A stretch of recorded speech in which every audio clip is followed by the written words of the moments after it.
Dun, dun, dun. Another box that has not been opened for more than a decade. Yeah, again, guys, I literally don't know what I'm opening, especially in these brown boxes where it's like, well, I don't know what I'm doing. Yeah, these are my sturdy Japanese boxes. I would ship a lot of stuff home from. Good times. So, it looks like in the same era, we got some Ben 10, we got some Generator Rex, and we got some Bakugan. Okay, guys. Off the bat, we have, again, thank you, Spin Master, for not naming any of the characters in the front of the package. It has been horrifying. He's translucent, so this could end up being a better figure, but it's still, you know, most likely not going to be stronger value. It's been hit or miss, to be completely honest. Like, all the versions of this character right here, except for the red one, can be very rare, and the rest are common. I'm still figuring it out. So first series, Nueva Historia. Flip it over. Can't tell Jack, so we have to figure it out with future Alex to tell us what the value is. But he's having a tough time figuring out the prices on half the Bakugan. So again, could be $25, could be $125. Who knows? But overall, I bought it on discount. I love the line. I think they're fantastic. But again, the packages are so generic. Only later on, they actually had like artwork for the characters. Makes you actually wish to collect those. These, I just don't care. I'd rather have them loose. And I have a good pile of them loose downstairs chilling, and I'm fine with that.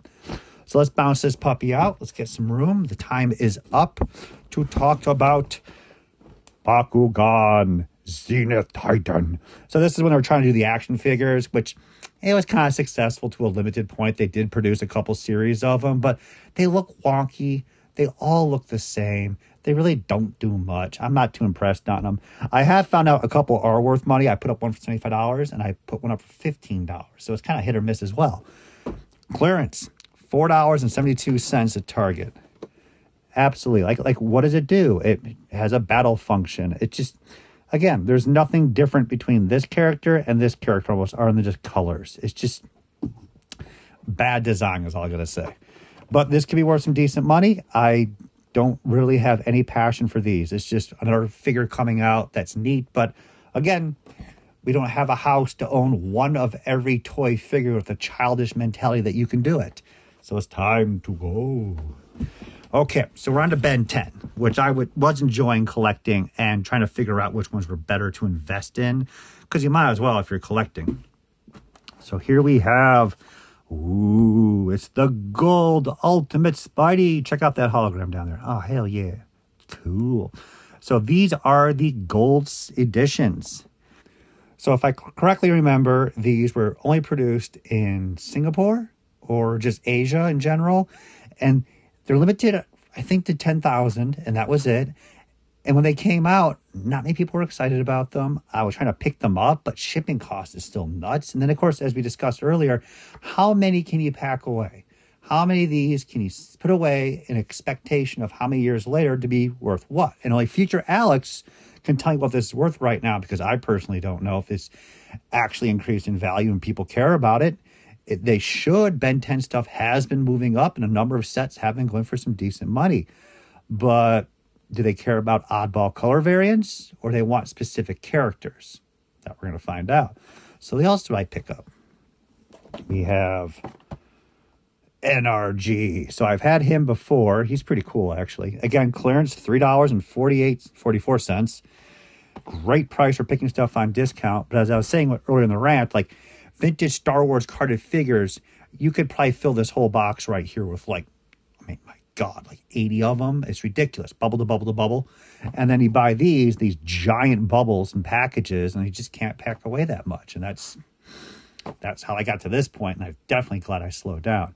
So no idea on value of energy right now. I would like to keep one of each carded, but we'll see how many more we pull out, because I believe we're going to pull out a lot of Ben 10 soon.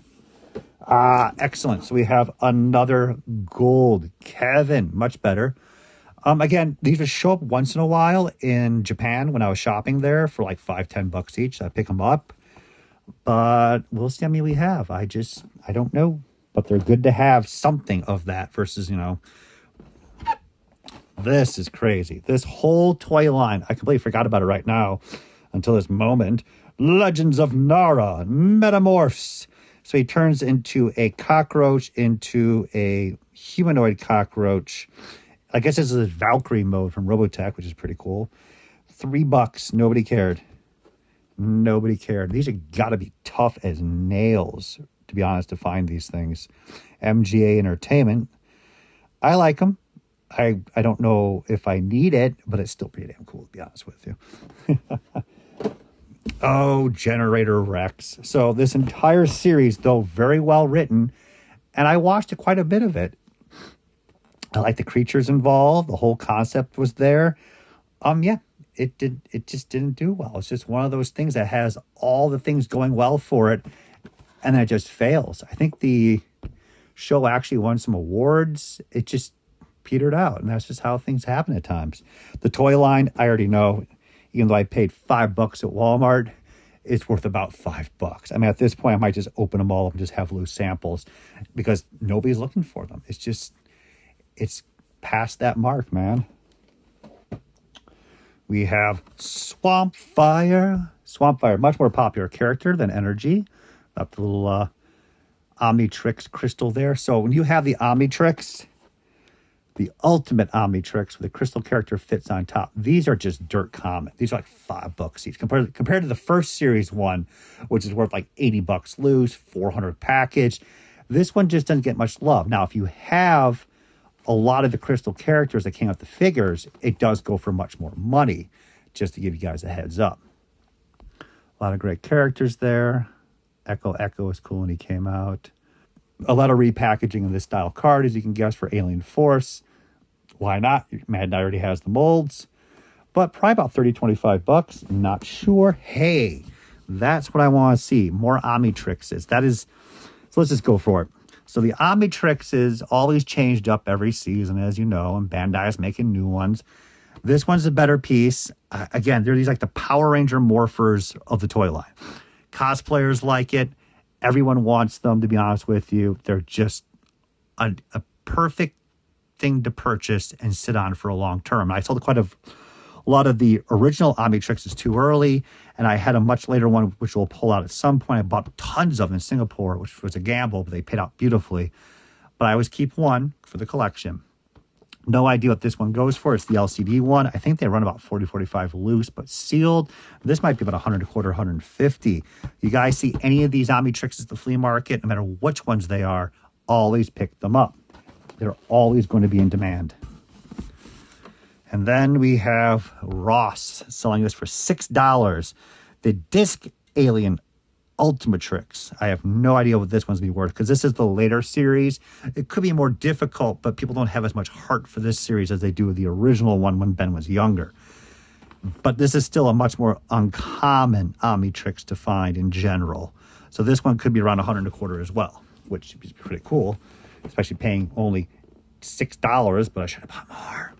But it's possible that I only found just one because they were still popular. People don't realize, like, why don't you just go run around and go buy them all on clearance? Well, even though they're on clearance, there was just one. And if like 4 Targets or Rosses or whatever, it was just one. You don't find just boatloads of these things.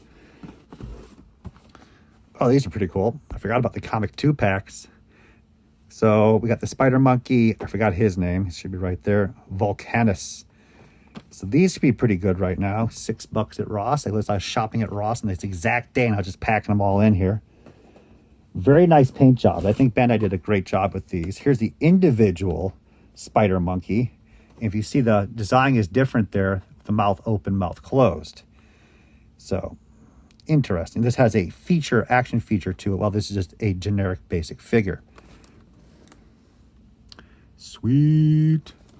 No idea on values, but these are just a well-done toy line. They also had to handle the Teen Titans at the time. They were very posable, painted beautifully, and they're kid-oriented. They had no care for collectors in mind, pretty much. Okay, I take that back. The gold one, a little bit, sure, but they're made for kids, unlike, let's say, Hasbro making Star Wars toys to this day. Humongousaur in green, the later edition.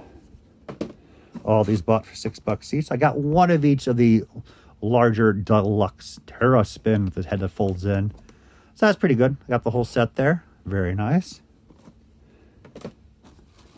And we got one more gold. Water Hazard. Excellent. I'm very happy to at least have 3 of these now. So I wonder if they're worth any money. I'm not going to sell them, but very curious. Curiouser and curiouser. Multi-packs. Are these? Oh, I thought it was the movie multi-pack. Oh, my God. When that movie came out, which was directed by Bill from Bill and Ted's Excellent Adventure, it was just... Oh, God. I know the budget was very low. They have to work with what they have to work with. But, my God, the multi-pack, nobody wanted that action figure pack. This set, though, is pretty cool. It has a clear green humongous sword, which I think is exclusive just to this set. So that might be a better set right there. I forgot about this one, to be honest with you. And, oh, thank God, we have two of them. So I can sell one of them if it's worth the time and effort to it. But thank God we don't have the other pack with the guy in the trench coat. Oh, is it on the back? Oh, there it is. Oh, yeah. Should have flipped that puppy over. Vadis. Yeah. Yeah, these guys are cool, but, I mean, yeah, the main villain for the film was not the best. This is the better 3-pack to get. Excellent. I'm glad I chose that. Okay, guys, so we cleaned up another box, and a couple sets might be for sale out of this. So let's check it out and see what future Alex has to say. But definitely more Ben 10. More Ben 10 is definitely coming.